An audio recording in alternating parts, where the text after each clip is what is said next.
আমন্ত্রণ সকাল ৯টা নিউজে। আপনাদের সাথে রয়েছে আমি মামদুহা রাইসা। জাতিসংঘের ৮০তম সাধারণ অধিবেশনের সাধারণ বিতর্কে ভাষণ দিয়েছেন অন্তর্বর্তী সরকারের প্রধান উপদেষ্টা অধ্যাপক মোহাম্মদ ইউনুস। তিনি বলেন, আগামী নির্বাচনে যেই দলই জয়ী হোক না কেন, চলমান সংস্কার প্রক্রিয়া বাস্তবায়নে আর কোনো অনিশ্চয়তার অবকাশ থাকবে না। জাতিসংঘ সদর দপ্তরে অনুষ্ঠিত এই অধিবেশনে শুক্রবার দেওয়া লিখিত বক্তব্যে ইউনুস জানায়, আগামী বছরের ফেব্রুয়ারিতে জাতীয় নির্বাচনের প্রস্তুতি চলছে। একই সঙ্গে আইনের শাসন, জবাবদিহিতা এবং স্বচ্ছতা নিশ্চিত করতে নাগরিক বান্ধব সংস্কার কার্যক্রমও চলমান রয়েছে। প্রধান উপদেষ্টা বলেন, গত বছর এ সভায় দাঁড়িয়েছিলাম সদ্য গণঅভ্যুত্থান সংঘটিত একটি দেশের রূপান্তরের আকাঙ্ক্ষা জানাতে। আজ বলতে এসেছি আমরা কতটুকু এগিয়েছি। বাংলাদেশের প্রসঙ্গে তিনি বলেন, প্রতি ১০০ জনের মধ্যে ৩ জন পৃথিবীর এই ভূখণ্ডে বাস করে। তবে শুধুমাত্র এই সংখ্যা নয়, বাংলাদেশের উদাহরণ গুরুত্বপূর্ণ, কারণ এটি দেখায় সংকট যত গভীরই হোক, উত্তরণের পথ কখনোই হারিয়ে যায় না। ব্যবস্থা চালু করা হয়েছে, সামাজিক কল্যাণে পুনর্বিনিয়োগ করা হয়। সামাজিক ব্যবসা প্রমাণ করেছে যে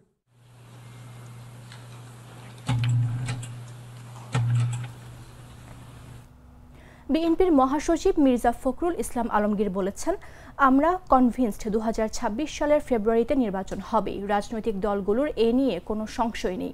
শুক্রবার স্থানীয় সময় বিকেলে নিউ ইয়র্কের ম্যানহাটনের গ্র্যান্ড হায়াত হোটেলে সাংবাদিকদের সঙ্গে আলাপকালে তিনি এসব কথা বলেন। প্রধান উপদেষ্টা জাতিসংঘে দেওয়া ভাষণে নির্বাচনের প্রসঙ্গে যথেষ্ট জোরালো ছিল বলে মন্তব্য করেন ফখরুল। তিনি বলেন, আমাদের অন্তত কোনো সংশয় নেই, আমরা যারা রাজনৈতিক দলগুলোর প্রতিনিধি সবাই ফেব্রুয়ারি নির্বাচনের বিষয়ে নিশ্চিত। তিনি আরও বলেন, প্রথমবারের মতো বিরোধী দলগুলোকে সরকারের অংশ হিসেবে জাতিসংঘ সফরে নিয়ে যাওয়া একটি ব্যতিক্রমী ও প্রয়োজনীয় উদ্যোগ। জাতির ঐক্য তুলে ধরাই ছিল প্রধান উপদেষ্টার মূল উদ্দেশ্য। আমাদের নেতা তারেক রহমানও এই উদ্যোগকে সমর্থন করেছেন। পিআর প্রসঙ্গে জানতে চাইলে তিনি বলেন, আমরা নিম্নকক্ষে পিআরের পক্ষে নই, অপরপক্ষে নিয়েও এখনও আমরা কোনো সুস্পষ্ট অবস্থান নেইনি। তবে এসব বিষয়ে আলোচনার মাধ্যমে সমাধান করা সম্ভব।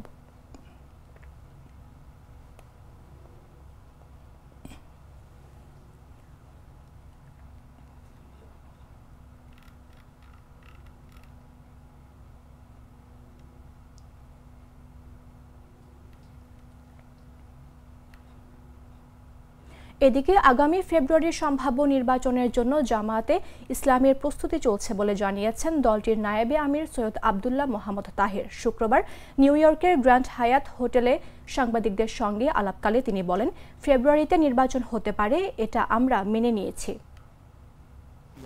আপনারা জানেন যে ঐক্যমত্য কমিশনে ৩১টা দল আমরা ছিলাম, এর ভিতরে ২৫টা দল পিআরের পক্ষে, কিন্তু একটা কোয়ালিটিটিভ ডিফারেন্স ছিল। অনেকে আপার হাউসে পিআরের পক্ষে, আর অনেকে আপার এবং লোয়ার হাউস দুটাতে পিআরের, কিন্তু পিআর চায় ৩১-এ ২৫। তো সেই জন্য আমরা পিআরটা শেষ পর্যন্ত না হয় ইফ বাট এগুলো রাজনীতি নাই, আমরা আমাদের দাবি করতেছি এবং আমরা আশা করি এটা সরকার মানবে, যদি এটা জনগণের দরকার। And will participate election on February. আমি তো বলছি না, ইফ বাট তো রাজনীতিতে নাই। দল হিসাবে একটা নির্দিষ্ট, কিন্তু আমরা রাজনীতি করি বাংলাদেশের সকলকে নিয়ে, সকলের জন্য। যেহেতু আমি কয়েক হাজার মাইল দূরে আসছি, এখানে বাংলাদেশের যারা আছে সকলেই এখানে আমার মানুষ, আমি সকলের মানুষ। তো সেই জন্যই এই সম্বর্ধনাটা কোনো একটা দলের ভিত্তিতে হচ্ছে না। আমাদের আমেরিকান যে সমস্ত লোকেরা আছে তাদের পক্ষ থেকেই আগেও আমাদের সাথে কাজ হয়েছে, এখন সম্পর্ক আরও বৃদ্ধি পেয়েছে এবং তারা বলেছে যে আমাদের ইসলামীর সাথে। ত্রয়োদশ জাতীয় সংসদ নির্বাচন সামনে রেখে রাজনীতিতে ভেসে উঠছে নতুন সমীকরণ। জুলাই অভ্যুত্থানের পর তরুণ নেতৃত্ব থেকে গঠিত জাতীয় নাগরিক পার্টি অর্থাৎ এনসিপি নিজেদের অবস্থান স্পষ্ট করে জানিয়ে দিয়েছে, তারা বিএনপি বা জামায়াতের নেতৃত্বাধীন কোনো জোটে যাবে না, বরং বিকল্প রাজনৈতিক শক্তি গড়ে তুলতেই চলছে রাজনীতিতে একের পর এক গোপন বৈঠক। তাদের লক্ষ্য মূলধারার বাইরে দাঁড়িয়ে গড়ে তোলা একটি নতুন রাজনৈতিক বলয়, যেখানে নেতৃত্বে থাকবে তারুণ্য এবং দাবি থাকবে মৌলিক সংস্কারের। বিস্তারিত জাগো ডেস্ক রিপোর্টে।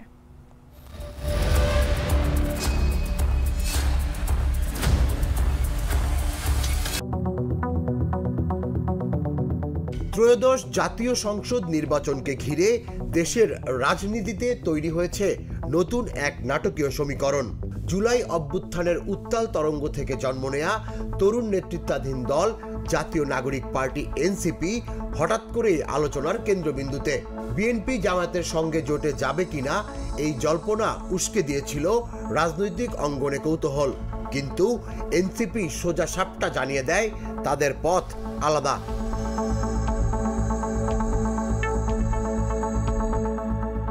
এই অস্বীকৃতির পর থেকেই শুরু হয়েছে এক গোপন সমীকরণ।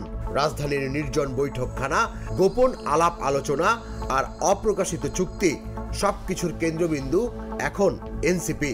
রাজনৈতিক সূত্রগুলো বলছে গণ অধিকার পরিষদ, এবি পার্টি, নাগরিক ঐক্য, গণসংহতি আন্দোলন সহ মধ্যপন্থী ও বিকল্প শক্তিগুলোর সঙ্গে একাধিক গোপন বৈঠক করেছে দলটি।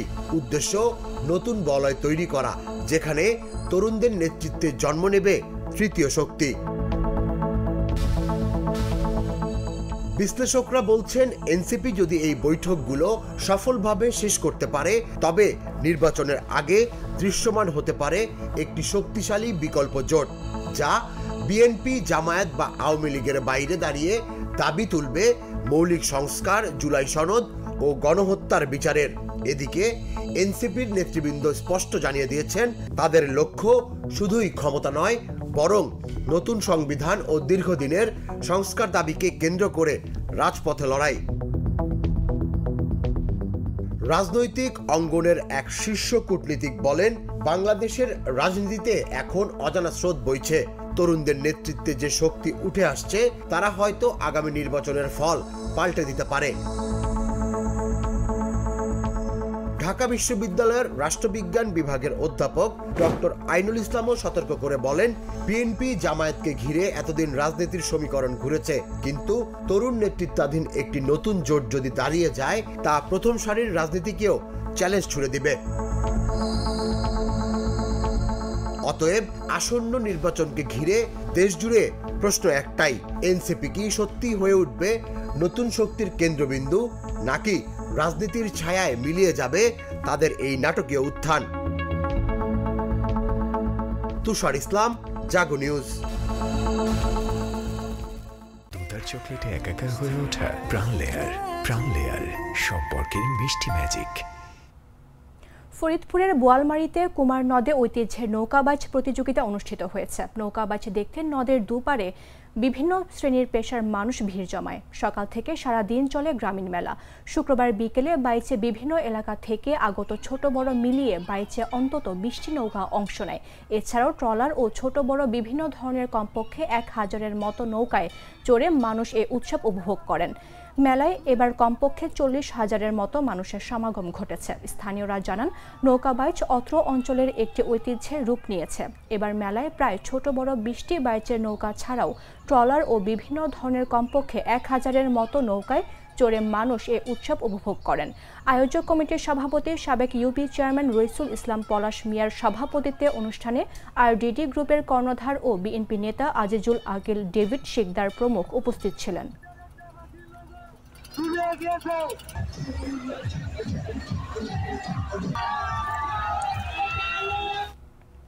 আর মাত্র কয়েক ঘন্টার অপেক্ষা, তারপরই শুরু হবে সনাতন ধর্মাবলম্বীদের সবচেয়ে বড় উৎসব শারদীয় দুর্গাপূজা।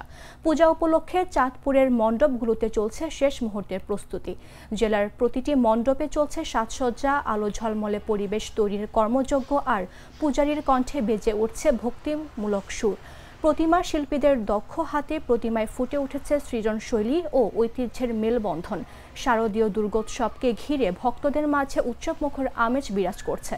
সবার অংশগ্রহণ ও মিলন মেলায় পরিণত হয় এই উৎসব। এদিকে মণ্ডপগুলোতে সার্বিক নিরাপত্তায় বসানো হয়েছে সিসি ক্যামেরা।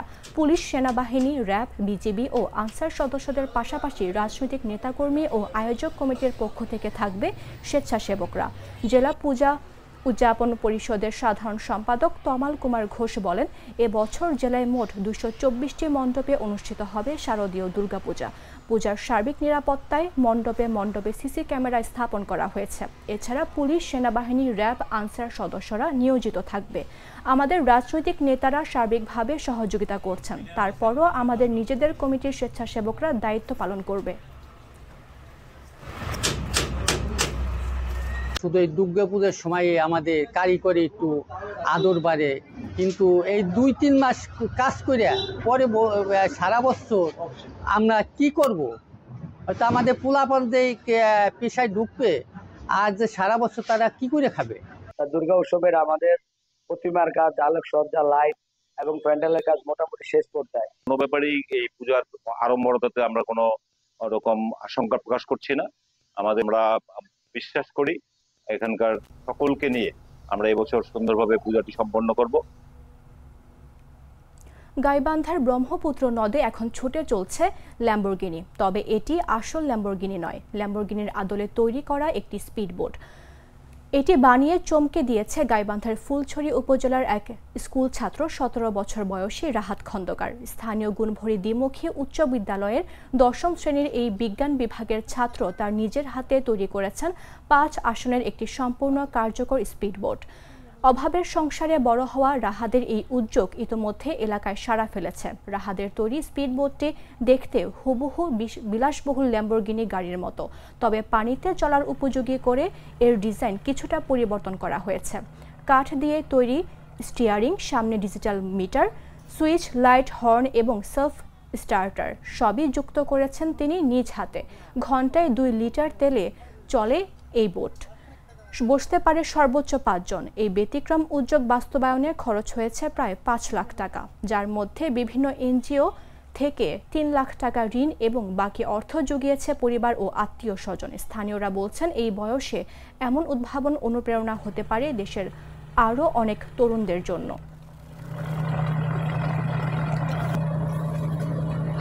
ছোটবেলা থেকেই তো স্বপ্ন এগুলাই, যাতে পড়াশোনা করি, চাকরির প্রতি আর কোনো নাই, কারণ ওই যেন এগুলোর মধ্যেই মানে বিজ্ঞান নিয়েই আর বেশি আগ্রহ বেশি।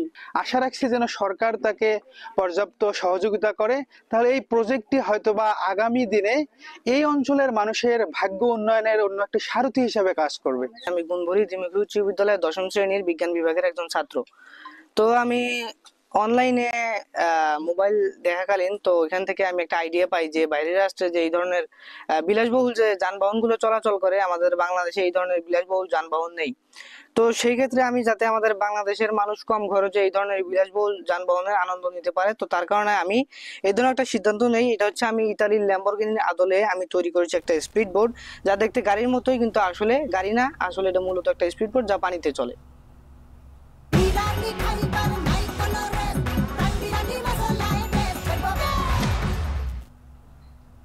জানাবো আন্তর্জাতিক সংবাদ।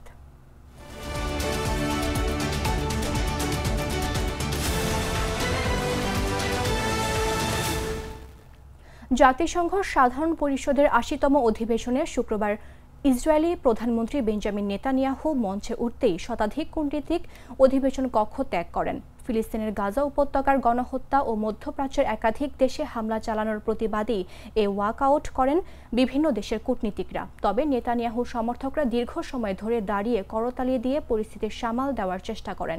ইসরায়েলি প্রধানমন্ত্রী যখন মঞ্চে গিয়ে দাঁড়ান, ততক্ষণে অধিবেশন কক্ষের বহু আসন ফাঁকা দেখা যায়। সভাকক্ষ থেকে বেরোনোর পথে ভিড়ের সৃষ্টি হয়। তবে এ সময় ব্রাজিলের প্রতিনিধিরা ঐতিহ্যবাহী ফিলিস্তিনি কেফিয়া পরে উপস্থিত ছিলেন। এদিন হাতে গোনা মাত্র কয়েকজন নেতানিয়াহুর ভাষণে হাততালি দেন। এর মধ্যে যুক্তরাষ্ট্রের প্রতিনিধি দল নেতানিয়াহুকে করতালি দেয় ইসরায়েলি প্রধানমন্ত্রী যখন নীরবে দাঁড়িয়ে থাকেন। গাজায় যুদ্ধ এবং পশ্চিম তীরে দখলদারিত্ব শেষ করার জন্য ইসরায়েল বিশ্বব্যাপী ক্রমবর্ধমান চাপের মুখে রয়েছে। তার ওপর ট্রাম্পের ওই হুঁশিয়ারির পর নেতানিয়াহু জাতিসংঘের ভাষণে কয়েকটি যুক্তিতে এর জবাব দিয়েছেন। প্রথমে ফিলিস্তিনের মুক্তিকামী গোষ্ঠী হামাসের অবশিষ্ট নেতাদের উদ্দেশ্যে তিনি বলেন, আপনারা অস্ত্র নামিয়ে রাখুন, জিম্মিদের মুক্তি দিন। এটি করলে আপনারা বাঁচতে পারবেন, আর না করলে ইসরায়েল আপনাদের খুঁজে বের করবে।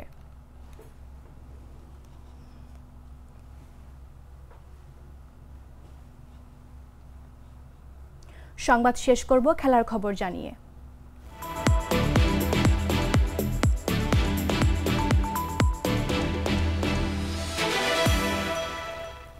এশিয়া কাপের উত্তেজনাপূর্ণ ম্যাচে ভারতের সঙ্গে টান টান উত্তরে লড়াই শেষে 20 ওভারে শ্রীলঙ্কা ও ভারত দুদলই করেন 202 রান, তাই ম্যাচ গড়ায় সুপার ওভারে। ভারতীয় ইনিংসে অভিষেক শর্মা 61 রান ও তিলক বার্মা 49 রানে অপরাজিত থাকেন। জবাবে লঙ্কানদের মাথুম নিশাঙ্কা 58 বলে অসাধারণ 107 রানের শতরান করেন, যা তার টি-20 ক্যারিয়ারের প্রথম সেঞ্চুরি। কুশল পেরেরা 32 বলে 58 রান যোগ করেন। তারা দুজনে 127 রানের মূল্যবান জুটি গড়েছিলেন। তবে শেষ ওভারে লঙ্কানরা প্রয়োজনীয় রান তুলতে ব্যর্থ হয়। দাসুন সানাকা ও জেনিথ লিয়ানাগে 11 রান যোগ করলেও 12 রান প্রয়োজন ছিল, ফলে ম্যাচ টাই হয় এবং গড়ায় সুপার ওভারে ব্যাট করতে নেমে শ্রীলঙ্কা মাত্র 2 রান তুলতে পারে ও 2 উইকেট হারায়। ভারতের হয়ে প্রথম বলেই 3 রান নিয়ে বাজিমাত করেন সূর্যকুমার যাদব। এরপর ভারত সহজ জয় নিশ্চিত করে। পাথুম নিশাঙ্কার সেঞ্চুরি ইনিংস থাকলেও দলের হার মেনে নিতে হয় লঙ্কানদের।